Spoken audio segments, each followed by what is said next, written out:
તો જય શ્રી કૃષ્ણ બધાને. એમ એક અર્થમાં આજે કૃષ્ણ ભગવાન મરી ગયા. ના ખબર પડી તો ચલો એક ગાયન. જબ जानवर कोई इंसान को मारे कहते हैं दुनिया में वैशी उसे सारे एक जानवर की जान आज इंसानों ने ली है चुप क्यों है સંસાર. તો કૃષ્ણ ભગવાન મરી ગયા એક અર્થમાં એટલા માટે કે ભગવદ્ ગીતા બધા વાંચે છે, નહીં વાંચતા હોય તો બધાને ઘરે હશે જ. એમાં અધ્યાય 10 અને શ્લોક 30 એમાં કૃષ્ણ ભગવાન એવું કહે છે કે દાનવોમાં હું પ્રહલાદ છું, દમનકર્તાઓમાં હું કાલ છું. બરાબર, કાલ અને એક મહાકાલ એટલે બરાબર. અને પશુઓમાં હું સિંહ છું, પક્ષીઓમાં હું ગરુડ છું. તો એમ જ એક અર્થમાં કે કૃષ્ણ ભગવાન એ પશુઓમાં સિંહ છે. અને આજે એવી જ રીતે એક સિંહ મરી ગયો. ધારીમાં લીલિયા ફોરેસ્ટ છે, એમાં ટ્રેનની નીચે પાટા પર કચડીને સિંહ મરી ગયો ત્યાં. એનું નામ હતું ભગત. બરાબર છે. એટલે એક અર્થમાં કૃષ્ણ ભગવાન, પણ આપણે કૃષ્ણ ખાલી એને સમજીએ જે હાથમાં સુદર્શન ચક્ર લઈને આવશે અને જે શ્યામવર્ણી હશે. એના સિવાય આપણે બીજા કોઈને માનીએ પણ નહીં, કારણ કે વાત હવે ખાલી માનવા પર જ આવી ગઈ છે. એવું છે, જાણવાની કોઈને જરૂર રહી નથી બધી વસ્તુઓની. એટલે એ સિંહ મરી ગયો આજે, અને કદાચ કોઈને કોઈ ફરક બી નહીં પડ્યો હોય. અને હવે વાત છે સિંહ મરી ગયાની, પણ મરી તો ગયો ટ્રેનની નીચે. છેલ્લે છે વસ્તુ ઉત્તરદાયિત્વ લેવાની, કે જવાબદારી કોની? રેન્જ ફોરેસ્ટની કે ગુજરાત ગવર્મેન્ટની? ગુજરાત ગવર્મેન્ટ એવું કહેશે કે ટ્રેનની નીચે છે એટલે ટ્રેન પછી સેન્ટ્રલમાં આવે, સેન્ટ્રલ કંઈક અલગ જ વસ્તુઓ કહેશે. પણ રેલવેમાં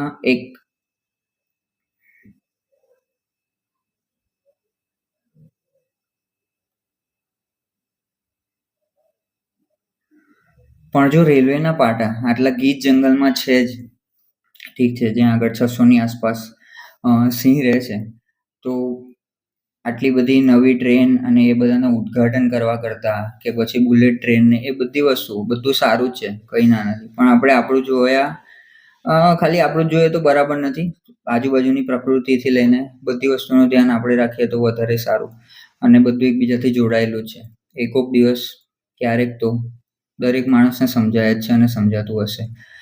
તો આટલો બધો ખર્ચો ને આ બધું કરવા કરતાં જે ટ્રેન સિગ્નલિંગ સિસ્ટમ આવે અને એ બધી ટેકનોલોજી અવેલેબલ જ છે, તો એ લગાડીએ તો બધા બહુ પ્રાણીઓ બચી જાય એમ છે.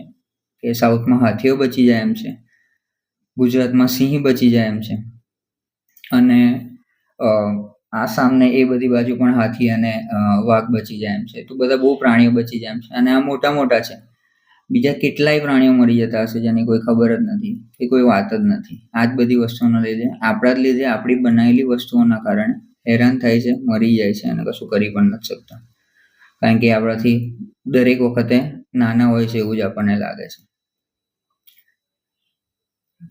અને વાત છે બુલેટ ટ્રેનની, તો એટલે શિન્ઝો આબે ને સાહેબ ગયા હતા, બરાબર છે, અહીંયા બધું જોયું આમ તેમ. પછી ગંગા આરતી, એટલે એમાં બી એક જોક છે કે ભાઈ પેલા એવું કીધું કે ભાઈ આટલો ટાઈમ છે જો પીએમ ને આ બધી વસ્તુઓ માટે, તો બુલેટ ટ્રેનની જરૂર શું છે આ કન્ટ્રીના લોકોને? એટલા માટે આજ સુધી કશું થયું નથી. એટલે વસ્તુ આવી છે, સમય આપણી જોડે છે, પૈસા છે, બધું જ છે. તો કન્ઝર્વેશન માટે થોડી કઈ વસ્તુઓ થતી હોય જે જરૂરી છે, ખાલી આપણું જ ના વિચારીને, તો એ વધારે સારું પ્રકૃતિ માટે.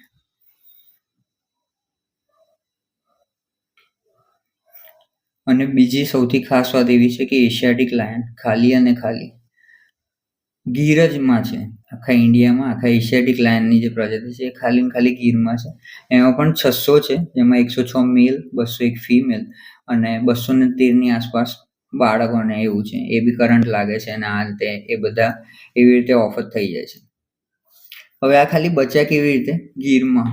તો એની પણ એક વાત છે કે 19મી સદીની આસપાસ, બરાબર, જે રાજાશાહી પરિવારો હતા એ બધા શિકાર માટે અંગ્રેજોને કે જે બી રીતે હોય પોતાની રીતે શિકાર કરતા, અને એ બધા બધા સિંહો મરી ગયા ને આવી રીતે આમ તેમ વાઘ બી મરી ગયા.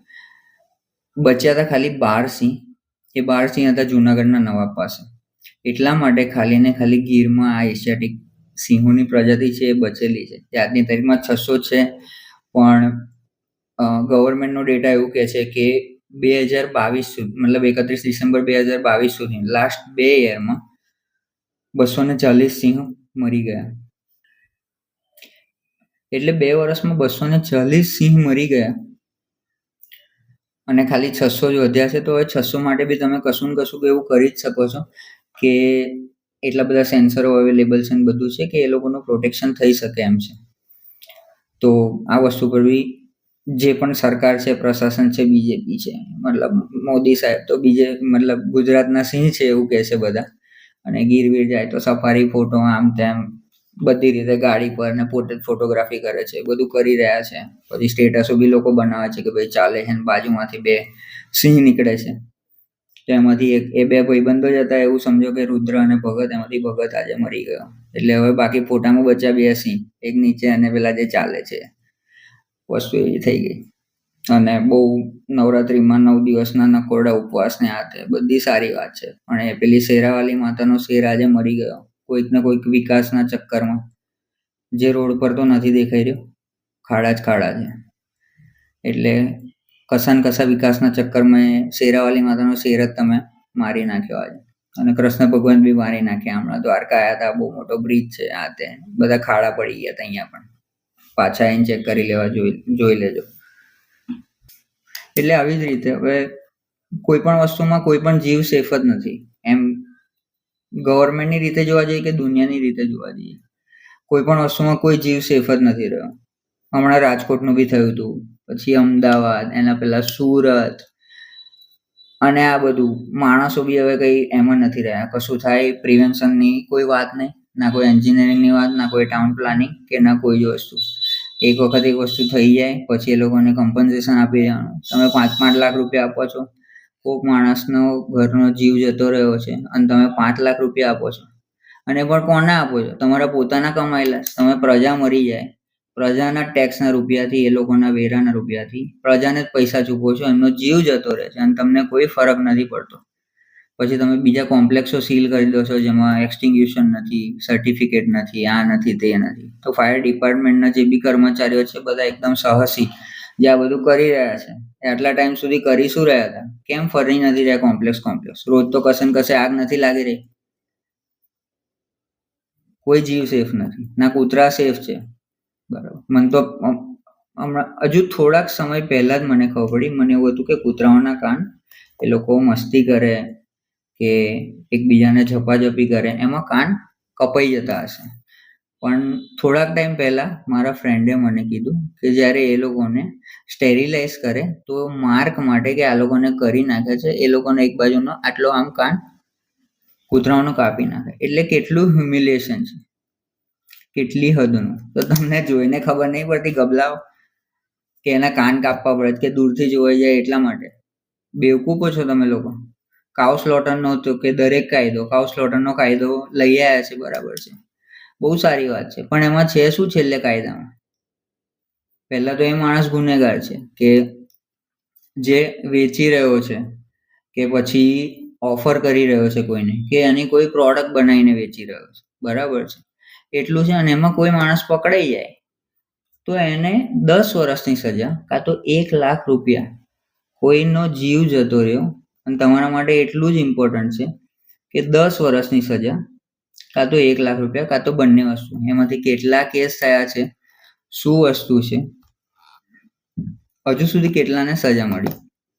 કોઈને કોઈ વાતની કોઈ જ જાણ છે નહીં, ના કોઈ વસ્તુ બહાર આવે છે. એટલે કોઈ બી જીવની કોઈ કિંમત નથી, એવું છે ગવર્મેન્ટ માટે. પણ આ ખાલી પ્રાણીની જીવ માટે હતું, કારણ કે આપણે એવું સમજીએ છીએ કે એ આપણા કરતા નીચી કેટેગરીના છે, એવું ખાલી આપણે સમજીએ છીએ. એટલે એમને મારી નાખીએ તો 10 વર્ષ. એ ખાલી ગાયમાં, બીજા બધા પ્રાણીઓમાં અલગ અલગ છે. પણ કસામ કૂતરામાં તો બિચારાને કશું મળતું બી નથી, કશું થતું બી નથી કોઈને. એવું છે, 50 રૂપિયા ભરીને છૂટી જાય છે કે બીજા કાયદા આવશે હવે, પણ છેલ્લે સુધી કોણ પહોંચે છે? અને વસ્તુ એ બી છે, કૂતરા માટે કોણ દોડે? પેલા મરઘા અને બકરા તો એમાં આવતા જ નથી કેટેગરીમાં કે પ્રાણી બી છે, એ તો ખાલી બસ જમવાનું છે માણસોનું, એવું થઈ ગયું છે. એટલે જીવ મરી જાય ને તો 10 વર્ષની સજા, એમાં બી ગાય, કારણ કે આપણે માતા કહીએ છીએ, એમાં ભગવાનનો વાસ છે, બધી વસ્તુ બરાબર છે, સારી વાત છે અને કરુણા જ છે. તો જીવની વાત કરીએ તો ખાલી ગાય માટે આ સજા છે, એ 10 વર્ષની. બાકી બધાનું હશે કંઈક અલગ, પણ સૌથી વધારે કોઈ સજા હોય તો એ 25 વર્ષની છે, જે મર્ડર, રેપ અને ટ્રીઝન માટે. એટલે ટ્રીઝન એટલે દેશના કોઈ ખતરા માટે કોઈ કામ કરી રહ્યો હોય તો એવું છે, એના માટેની સજા છે. 25 વર્ષ સુધીની સજા એને થઈ શકે મેક્સિમમ. એટલે આ રીતના સજાના ધોરણો છે આપણા દેશના, અનુસંધાનને, કાનૂનને, જે કહેતા હોય. પણ વન નેશન વન લો જેવું કંઈ છે નહીં, કારણ કે એમાં બી પછી ડિફેન્ડ કરવા કિરણ રિજિજુ પોતે જ એવું કહે છે કે હું બીફ ખાઉં છું, બરાબર છે. પછી સુબ્રમણ્યમ સ્વામી પણ પાછા ડિફેન્ડ કરે છે કે ના, પર્ટિક્યુલર આ જ ગાય, એના સિવાયના બધા વર્ણશંકર છે, પર્ટિક્યુલર આ જ ગાય, એના સિવાય અમે કોઈને નહીં બચાવીએ, કે એના સિવાય કપાવા દો, કંઈ વાંધો નહીં. એટલે બધું પર્ટિક્યુલર એક વસ્તુમાં ફોલ કરી અને પછી છેલ્લે તો બધું ધૂળ જ થઈ જાય છે લોકો માટે. એટલે વાત પછી આટલે નહીં ઊભી રહે છે કે પોતાના માણસ સર્વોપરી ના ગણી લે અને જેટલું થઈ શકે એટલું પ્રકૃતિનું રક્ષણ કરીએ, કાં તો જે રક્ષણ કરતા હોય એમને આપણે સપોર્ટ કરીએ, અને સપોર્ટ બી ના કરી શકતા હોય હા, તો કમસે કમ એમને હેરાન તો ના જ કરીએ, કારણ કે એમના બી ઘરવાળા હેરાન થઈ જાય છે પછી, કે અમારા છોકરાને કે અમારી છોકરીને કે જે કોઈ બી પર્સન છે એ લોકોને કોઈ કશે ક્યારેક કંઈ પણ કરી શકે છે. એટલે બધા ટેન્શનમાં આવી જાય. તો જેટલું બને એટલું સપોર્ટ કરીએ, જે લોકો કંઈ ઠીક કરી શકતા હોય, કે જે લોકો કોઈને ખવડાવી પીવડાવી શકતા હોય પ્રેમમાં જ, બીજું તો કંઈ છે નહીં. અને એઝ અ નાગરિક, મનુષ્ય, હિન્દુ, કે જે બી તમે કહેતા હોય, જે પણ તમે કહેતા હોય, પોતાની જાતને આઈડેન્ટિફાઈ કરતા હોય કે બતાવતા હોય, એમાં દરેક વસ્તુમાં છેલ્લે એક જ વસ્તુ છે કે આપણા કરતાં બીજી વસ્તુઓ માટે વધારે, અને જેટલું બને એટલું પ્રકૃતિ માટે વધારે, કે દરેક વસ્તુ માટે વધારે આપણે જેટલું બને એટલું સરખું કરી શકીએ. ના કરી શકીએ તો એનું કમસે કમ નુકસાન તો ના જ કરીએ. એટલી વસ્તુ આપણે સમજીએ તો વધારે સારું રહેશે. અને સરકાર આપણા જ વોટથી બની છે, તો સવાલો બી આપણે જ કરવા પડશે. ખાલી આપણા ઘર સુધી વાત ના આવી જાય ત્યાં સુધી આપણે ચૂપ રહીએ છીએ. એટલે દરેક માણસને તકલીફ છે, અને આ વસ્તુનું કોઈ દિવસ કોઈ જાતનું સોલ્યુશન આવવાનું છે જ નહીં, કારણ કે આપણા ઘર સુધી વાત ના થઈ જાય. અને હવે તો એવા પણ લોકો છે કે પોતાના ઘરમાં થઈ જાય છે, તો એમને કંઈ ફરક નહીં પડતો. એટલે દુનિયા બહુ અતરંગી છે, પણ જેટલું બી આપણાથી ઠીક થઈ શકે એટલું કરીએ તો વધારે સારું. જય શ્રી રામ. મહાદેવ મહાદેવ.